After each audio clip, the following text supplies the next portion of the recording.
नमस्कार. चला तर आज आपण खमंग असे पराठे बनवूया. सध्या पावसाळ्याचे दिवस चालू आहे. छान मस्त गरम गरम जर असे पराठे असले तर मस्त मजा येते. सोबत मी गरम गरम कढी पण केलेली आहे पराठ्यासोबत. आज तुम्ही चटणी पण करू शकता. तर आज मी ज्वारीचे पिठाचे आणि दुधी भोपळ्याचे अतिशय मऊ आणि पौष्टिक असे पराठे बनवणार आहोत. तर ही रेसिपी चविष्ट तर आहे आणि कमीत कमी तेलामध्ये सुद्धा होणारी आहे. आरोग्यासाठी तर छानच आहे दुधी भोपळा.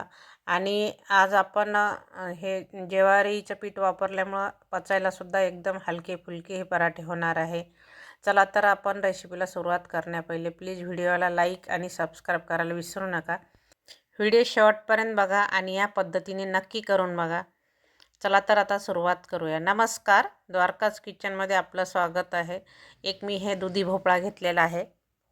आधीच मी छान स्वच्छ धुवून पुसून घेतलेला आहे. त्याचं वरचं देठ काढून टाकायचं. 2 भाग करून घेतलेले आहे मी. आज अर्ध्याच भाग घेणार आहे. म्हणजे अर्धाच भोपळा वापरणार आहे आणि अर्ध्याच भोपळ्याचे मी पराठे करणार आहे. तर भोपळा कवळा कसा ओळखायचा? नखानं थोडं असं बघायचं थोडंसं दाबून. म्हणजे हा भोपळा कवळा आहे, याच्यामध्ये बिया वगैरे नाही. म्हणजे आपण पूर्ण डायरेक्ट किसलं तरी चालते. कधी-कधी काय होते, जर बिया असेल तर किसणीनं किसताना सुद्धा त्या बिया थोड्याशा कडक असते. त्याच्यामुळं काय करायचं, मधून 2 भाग करून घ्यायचे, मधल्या बिया काढून टाकायच्या आणि त्यानंतर किसणीने किसून घ्यायचं. तर माझा कवळा असल्यामुळे मी डायरेक्टच किसून घेत आहे. तर तुम्ही हवं असल्यास जाडा किसणीने किसू शकता किंवा छोटे जी असती मध्यम त्या किसणीनं किसलं तरी चालते. तर हे मी मोठाच किसणीनं हे किस पाडून घेतलेला आहे पूर्ण भोपळ्याचा. आता याच्यामध्ये थोडंसं पाण्याचं प्रमाण जास्त असतं. तर आपण काय करायचं, आता पूर्ण किस काढून घेतलेला आहे. पण छान दाबून दाबून आपण ते पिळून घ्यायचं. त्याचं पाणी आपण टाकून देणार नाही आहोत. त्याचं पाणी आपण बाजूला ठेवणार आहोत. गरज पडली तर आपण ते पाणी वापरणार आहोत. तर चला तर आता आपण सगळंच भोपळ्याचं किस मस्त पिळून घेतलेलं आहे. आता हे पाणी आपण असंच ताटात बाजूला ठेवूया आणि ह्या किसमध्ये आपण 2 कप ज्वारीचं पीठ घेतलेलं आहे. त्यानंतर मी उडदाचे आणि याचे मुगाच्या डाळीचे पापड केले. ते पीठ माझ्याकडं शिल्लक होतं. तर ते पीठ मी 2 चमचे वापरलेलं आहे यामध्ये. 1 चमचा बेसन पीठ वापरलेलं आहे.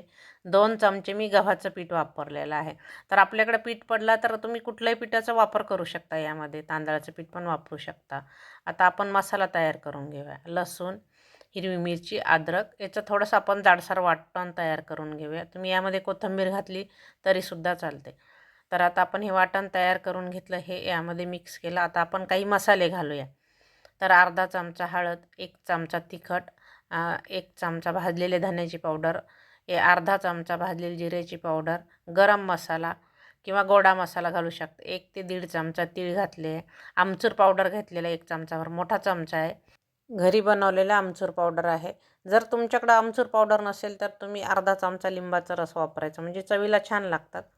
चवीनुसार मीठ घातलं, अर्धा चमचा हिंग घातलं. तर तेल थोडा मोठा चमचा घेतला, 2 चमचे मी तेल घातलेलं आहे. 1 मूठभर कोथिंबीर घातली बारीक कट करून. तर हे छान मिक्स करून घ्यायचं, म्हणजे आपल्याला पाण्याचं प्रमाण कळते. छान पूर्ण जसं जसं त्याला पाणी सुटेल त्यामध्ये हे पीठ छान मिक्स होईल. तर अजून आपल्याला थोडं पाण्याची गरज आहे. तर मी तेच पाणी मिक्सरच्या भांड्यामध्ये मिसळून घेतलं. जे आपण भोपळाचं जे किस पिळून घेतलं होतं तेच पाणी वापरलं. तर आपल्याला एवढ्याच पाण्यात आपलं हे पीठ छान भिजवलं गेलेलं आहे.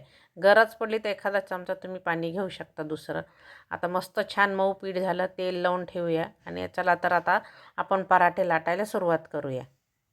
तुम्ही तुमच्या आवडीनुसार लाटून करू शकता किंवा तुम्ही थापून पण करू शकता. तर मी आज हे लाटूनच करणार आहे. याआधी आपण थापीव पराठे बघितलेले आहे. थोडंसं पिठाचं प्रमाण जास्त लागते. मस्त छोटे छोटे गोळे करून घ्यायचे. तुमच्या आवडीनुसार छोटे मोठे तुम्ही याच्या पुऱ्या पण करू शकता. तर आता आपण लाटून घेऊया. थोडं पिठाचं प्रमाण घ्यायचं, म्हणजे लाटण्याला जास्त चिटकत नाही आणि पोळपाटालासुद्धा चिटकत नाही.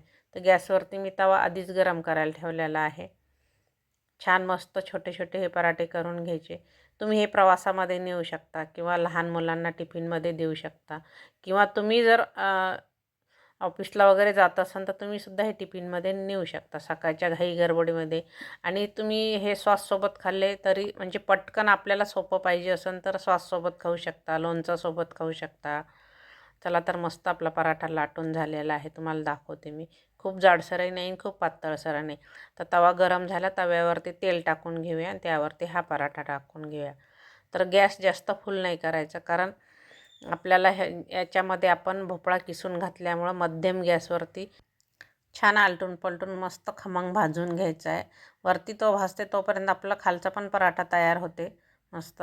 चला तर आता आपण वरचा भाजून घेऊया. तुम्ही तेल वापरू शकता किंवा तूप वापरू शकता तुमच्या आवडीनुसार. तर आता तेल लावून घेऊया मस्त आणि उलथण्याच्या साहाय्याने छान दाबून दाबून भाजून घ्यायचं, म्हणजे छान असा खरपूस भाजल्या जाते आणि चवीलाही छान लागते. तर मस्त खमंग आणि मऊ लुसलुशीत आपले हे दुधी भोपळ्याचे पराठे तयार आहे. तुम्हीसुद्धा या पद्धतीने हे नक्की करून बघा. आणि तुम्ही आदल्या दिवशी जर हे पीठ भिजवून ठेवलं तर सकाळी सकाळी तुम्हाला हे टिफिनला देता येतात. चला तर तुम्हाला अजून पण दाखवले 1-2 भाजून मस्त. चवीलासुद्धा अप्रतिम लागतात. आणि पावसाळ्याचे दिवस चालू आहे तर काहीतरी खमंग खा वाटते आणि जास्त तेलकटही नको.